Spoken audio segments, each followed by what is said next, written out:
જે ખાલી થતું નથી તે કદી ભરાતું પણ નથી.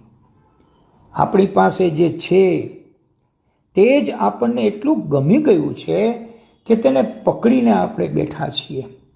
આપણા વિચારો, આપણા અભિપ્રાયો, આપણી માન્યતાઓ, આપણી વિડંબણાઓ બધું આપણને એટલું બધું ગમી ગયું છે કે તેની આસક્તિ જ છૂટતી નથી.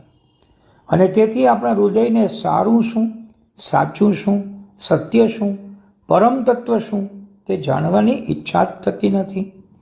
કોઈ આધ્યાત્મિક પ્રવચન સાંભળે કે કોઈ પવિત્ર સ્થળે થોડા દિવસો મૌનમાં ગાળે કે કોઈ આશ્રમની આત્મકલ્યાણક પ્રવૃત્તિમાં ગાળે તે કેટલાકને સમજાતું જ નથી.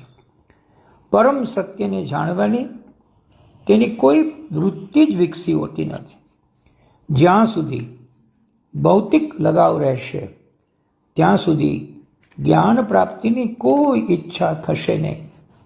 જ્યાં સુધી મનના બોક્સમાંથી અગાઉનો કેટલોય કચરો સાફ નહીં થાય, ડિલીટ નહીં થાય, ત્યાં સુધી નવું કંઈ પ્રવેશવાનું નથી.